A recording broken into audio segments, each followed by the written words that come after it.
What's going on, everybody? It's EricRayweather back here, and in today's video I'm going to be going over 5 very important tips that you need to know that will take your passing game to a whole nother level. So the first tip we're going to go over is kind of a 2-for-1, and that is just best practices for controlling a quarterback. The 2 things you need to focus on for this tip are pocket presence and setting your feet before you throw. Now, pocket presence is something that honestly separates the average players from the very good players. The guys that can climb the pocket, kind of shuffle around, buy that extra second and a half or a second from the pass rushers, and that is the difference between completing a pass or getting sacked. You never want to be moving backwards into the rushing lanes of these defensive ends, especially the edge rushers, which get really good pressure this year. You always want to go climb the pocket and be moving in the opposite direction. So you see here, I kind of slide over, and then I even shuffle to the left a little bit after I climb the pocket. It's really not hard to do. You just want to get in practice mode. Maybe you sit there for an hour and just practice climbing the pocket. You always keep your left thumb on the left thumbstick, and you just want to slightly inch it forward. When you see the pocket form, you want to inch it forward, and then you see here I'm even actually kind of going behind the guard and shielding myself a little bit here.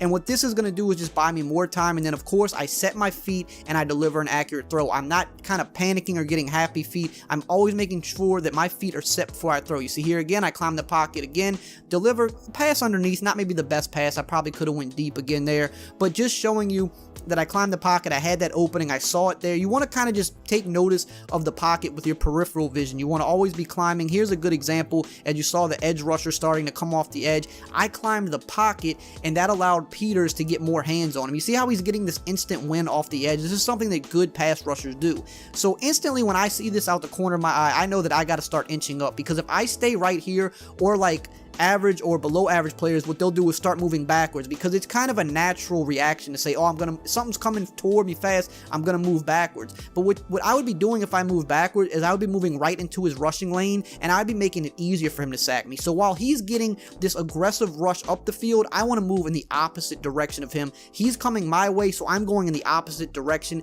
and that's going to make him have to recover. And because of that, the left tackle or the right tackle, depending on which side the rush is coming from, they'll be able to kind of re-engage them and kind of hold them off a little bit longer. So you see, this is what you don't want to do. Moving backwards, kind of not letting your feet get set, throwing off your back foot. And when you do this, especially this year, that ball's going to kind of just flutter up in the air. It's not going to be accurate. It's going to take longer to get to its landing spot, and it's not going to be good. Instead, you want to climb the pocket, set feet, deliver a solid throw, and you're going to have a lot more success. The next passing tip is you want to understand the controls in terms of the different types of modifiers you can do to the pass, mainly high point passing and low point passing, because these can be crucial for you in certain situations. So for an example, if you're getting faced with a lot of man defense, something that works really well against man defense is you can put the outside guy, for example Alshon Jeffrey here, on a curl route, and when he turns around in front of his man, you can throw a low point pass to him. Now to do this, you need to hold the left trigger or the L2 button down, and then also press the icon of the receiver you're throwing to, and you want to hold his icon down as well so that you throw a bullet pass. So it's going to look something like this. Right when he turns around, we throw it low, and what we're doing here is we're making sure that the defensive back has no chance at the ball. And usually you will not drop this type of a pass. You'll pretty much always catch it if you have a good receiver, but your worst case scenario is going to be an incomplete pass. Because we're throwing it low in front of the receiver, there's really no way for the cornerback to make a play on that ball.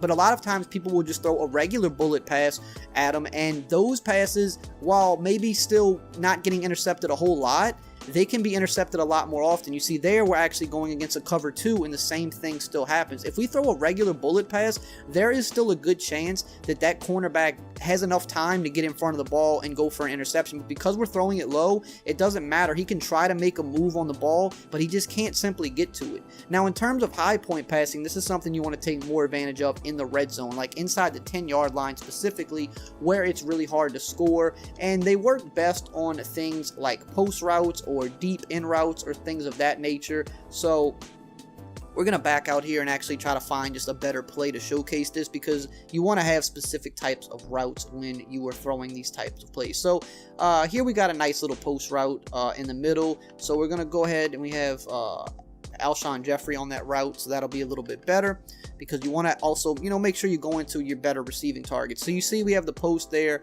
from Alshon Jeffrey. We could throw a high point pass by holding the LB or L1 button, and then also throwing the receiver's icon. So I'm on Xbox, so I'm holding down the LB button, and then I'm holding down the Y button, which is Alshon Jeffrey's icon. If you were on PlayStation, you'd be holding down the L1 button, and then that would be the triangle icon if you were on PlayStation. And you see how we throw it up, and that just ensures that we get it over the linebacker's head, and that just ensures that we have a better chance of coming down with the ball. We're trying to put the ball where only our receiver can get it. Now there, of course, he dropped it, and yes, if you drop it and that ball gets tipped up, there is a chance that this could get picked off. But what your goal here is you're trying to make it as hard as possible for the defense to defend it. Put it only where your guy can get it, and from that point, you just got to hope that your guy's ratings are good enough to snag that ball, and that's why you want to make sure that you're going to a good receiver when you do this. The third tip for being a better passer is you want to make sure that you always have a check down route on every play, and you want to not be afraid to take your check down when you need to. Sometimes you'll only get 2 or 3 yards, but the thing here is you're always living to see another down, and you're always staying ahead of the chains. Now, the best check down route in Madden always will be the drag route. Some people think it's OP or it's cheesy, but truthfully it works the way it's supposed to. At worst case, you're going to pick up about 2 yards on it, but against a lot of defenses that don't play very aggressive underneath, you're going to pick up 4, 5, maybe even more yards. So for example here, we have this PA play out of trips tight end that a lot of people like to run, and what they'll do is they'll put the tight end on a streak, and then they'll usually take the B receiver, put him on a drag. Now yes, we would love to hit Nelson Aguilar here on this deep crossing route, or Alshon Jeffrey on the deep post. We want the big gains, but sometimes you've got to be okay with taking your check down, especially if it's there. Like right here, you should always be throwing this. You should always be taking this, and we took a big hit, but we got 4 yards. But if you see the check down open, you shouldn't even be waiting for the deeper route most of the time, because especially with the block shed being the way it is this year, you don't want to pass up the easy guaranteed yards. This is easy guaranteed yards here, and we're not going to pass it up. And what a lot of inexperienced players do is they will pass it up time and time again because they're waiting on the deep route, and then especially like I said with the block shed and the pass rush being how it is this year, you wait on that deep route and you take sacks, or you get hit as you're throwing and you throw that interception. Now it doesn't have to be even a drag route. You can go ahead and hot route him to an in route, for example, which is another form of a check down. It's a very short route over the middle, and that'll work too. And you say, okay, it's open, well, we'll just check it down quick. I'm just going down here because I don't want to get lit up by Harrison Smith. But you see, it's an easy, quick 5 yards. And this is something that really separates, the average player from really good players. Really good players are not afraid to get 3 and 4 yards every play, like clockwork, because they know that every few plays, they're still moving those chains and they're still getting a fresh set of downs. It doesn't matter how many plays it takes you to score as long as you get down the field. Sometimes people will run dual drag routes, like they'll have the tight end and they'll have the slot receiver on a drag, and that makes it harder, especially for like a user defender, because now he can't take away both, and it's like you're getting 5-6 yards a play. You're good money. You're going to always stay ahead of the chains. Now, that's not to say you shouldn't be looking to hit deep routes, especially when your opponent's giving it to you, but you need to understand that it's okay to check it down. You want to make sure you have 1, even sometimes 2 check down options available on each play, and you want to take them when they're there. When your opponent is giving you a quick, easy 5 yards every play, you should be taking that every play, because that means you're going to eventually get down the field and score. But if you're trying to hold the ball super long every play, you're going to take a lot more sacks, and you're going to get stopped a lot more often. Tip number 4 is how to use your running back and how to use your blocking adjustments to help you buy more time. So let's say, for example, someone's running this type of a blitz on you, right? They're running like this nickel blitz off the edge. They're getting pressure. Now, yes, there's a lot open on the field because they're bringing 6 guys, but let's just say some people aren't good under pressure. Maybe you're going against a guy that has a good user defender, and he's kind of always jumping on your first read every time. And if you're sending a quick blitz, if someone is sitting on your open read, that's all it takes to take a sack in this game.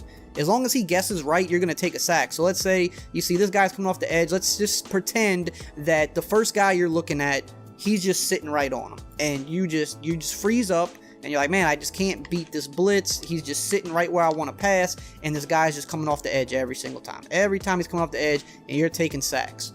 And right there, Carson Wentz threw the first guy off, but then here came the second guy. So you want to identify if someone's running a blitz, because typically people, especially online, when they run blitzes, they'll run the same blitz over and over, especially if it's working. So you need to identify where it's coming from. We know it's coming from that slot cornerback. So something we can do is we can block our running back, and then we can move him over to that side to help pick him up. So to do this, we bring up the hot routes, which is wire triangle. We select our running back's icon, which is RB, and then to block him on Xbox, it would be the right trigger. On PlayStation, it would be the R2 button. Then what we're going to do, if we want to motion him over, we press the circle or B button until we highlight our running back, and then we use the left D-pad to motion him to the left. Now we should be able to pick this guy up and have a little bit more time to deliver a pass. So you see now he picks him up, we have a little bit more time, we don't have to rush our throw, and now we deliver a solid pass and we get a solid game. Another thing you can try doing if someone's beating you, specifically this year, for example, if you're going up against like a superstar pass rusher, so you're just going up against a stock 4-man rush. Now, right here we've got Hunter, who is a superstar pass rusher, but he doesn't actually have like the super good pass rush abilities, but let's just say that he did. Something you could do if he is just completely beating you off that edge is you could slide protect to his side. So you do this by pressing the LB or L1 button. That brings up your pass protection, and you could see the right stick to the right would slide our line to the right. So say that defensive end is just, he keeps beating us. Every couple plays he's getting to the backfield. Slide the line to his side, and that should hold him off a little bit longer in order for you to deliver a pass. Now, you must also keep in mind that when you do, I mean, right there, the defense just made a good play, but just wanted to show you that's how you do the blocking. Now, keep in mind, if you do slide your line one way and the other team is blitzing off the opposite side, that blitz is going to come in fast, so you have to account for that. When you slide your line one way or the other, you're going to be weaker on the other side, but if you're just going up against someone that's using that standard 4-man pass rush and a certain side of the line is beating you, pull up your slide protection, slide your line to that side, and more times than not, you will buy a little bit more time in the pocket from that particular pass rusher. So the last thing I want to go over for tip number 5 is a couple basic route combinations that work very well in Madden for beating various defenses. So the first type of route combo we're going to talk about is a curl flat. So what we're going to do here is I'm going to put Alshon Jeffrey on a curl route, and then I'm going to put Miller here on a flat route. You can do this by hot routing. So we have a guy going to the flat, we have a guy going to the curl. So no matter what defense they throw at us, we should be able to beat this pretty much, right? So let's just say, okay, it's a Tampa 2, cover 2. One of these guys is going to be open, right? One of these guys is going to be open. Okay, the flat's open, we take that. I mean, the guy just completely missed the pass, but you're always going to have one guy open no matter what with this type of a route concept. It's going to either be the curl or it's going to be the flat. You just have to read the outside defender. If he's dropping too far back, as we see he's doing, we're just going to drop it to the curl here. And you see, we picked up 5-7 yards. Very easy. Now, if they were in like a cover 2 and they shaded their defense down, what's going to happen now is the curl route's going to be open. And you can run a curl flat out of pretty much any formation in the game. All you need is you just need 2 receiving options on each side of the ball. That's all you need. So you see here, he's sitting in the hard flat, so we throw the curl now. And this will work against cover 3 as well. If they throw a man defense at you, as long as you have a good route runner on that curl, like we showed earlier with the low pass, you can beat man with that. So a curl flat is a concept that you want to always have in your back pocket. It can move the ball against pretty much any defense in the game.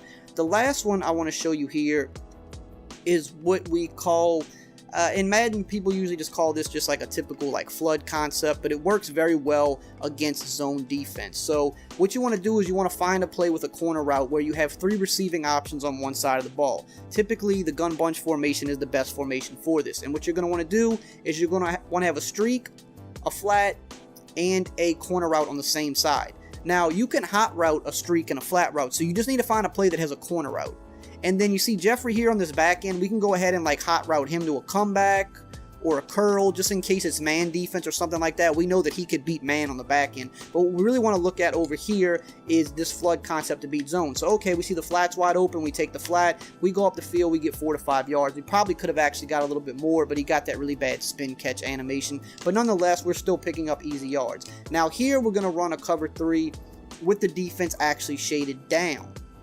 So now what you're going to notice is that hard flat's going to get covered, but the corner route's going to be wide open, so we throw the corner route. And that's the good thing about this flood concept. No matter which type of zone defense they throw at you, here we'll go to a cover 2, you're going to always get either that flat or that corner route open, because there's going to be an outside defender that's going to be responsible for one or the other, and they're not going to be able to defend both. So you see the flat's open, you take your 5 yards. Just like we talked about earlier, it's a check down, it's 5 yards. It's not something that's really going to turn you on. It's not going to get a whole bunch of yards, but it's going to keep you ahead of the chains, and every couple plays you're going to get a first down. Now here's a cover 2, they're going to shade down to the hard flat. We see the hard flat's not open, we make sure I set our feet, and then boom, we're taking a big corner route down to the sideline, and then taking a big hit from Harrison Smith. But you see, this concept's going to beat all zone coverages, and like I said, if you put a curl or a comeback on the back end, if you get hit with a man defense, you know that you could beat man defense that way. So those are 2 concepts that you want to carry with you from formation to formation, because they're very basic, very easy to set up, but they will defeat